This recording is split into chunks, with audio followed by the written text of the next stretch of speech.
È stato l'addio ad uno dei protagonisti di 3 pagine di storia veneta, quello del Duomo di Valdobbiadene, perché Andrea Arman è stato il difensore dei Serenissimi dell'assalto al Campanile di San Marco, ma anche uno dei fondatori della Liga Veneta e infine il difensore dei risparmiatori traditi di Veneto Banca e Popolare di Vicenza. E tra gli oltre 500 presenti ai suoi funerali c'erano i volti di queste storie. Tutti accomunati da quella bandiera con il leone di San Marco che avvolgeva la bara e quel giallo oro e rosso veneto del cuscino di rose sopra. Un uomo di tutti ma non per tutti, il ricordo dell'officiante. A volte magari anche importuno, ma sempre con la fiducia e la speranza di essere dalla parte giusta, perché questo dà il coraggio per non fermarsi, per insistere, per coinvolgere nella giusta richiesta.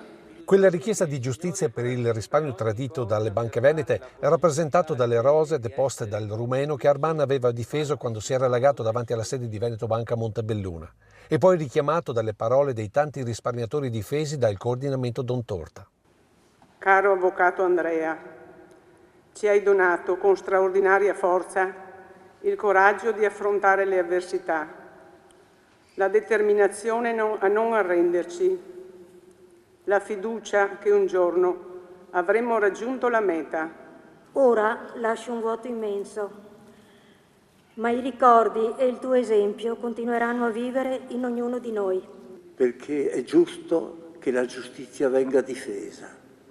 Grazie Andrea per l'esempio che mi hai dato, per l'umanità che mi hai insegnato, per la signorilità con cui hai vissuto. Un uomo di legge, ma anche un uomo politico della Liga della prima ora, come ha ricordato Franco Rocchetta, presente con Marilena Marin. È un ricordo che userà nelle parole di tutti gli altri per quasi mezzo secolo di fratellanza. Grazie Andrea. Ad ascoltare tra i banchi e fuori volti della politica di ieri e di oggi, ma anche colleghi avvocati e tanti semplici cittadini. Ma forse il più colpito per questo addio dopo la moglie e il resto della famiglia è Walter Baseggio, che ha salutato così l'amico, oltre che il difensore, Arman. Con te se n'è andato un pezzo della nostra storia e di quella del Veneto. Ciao Andrea.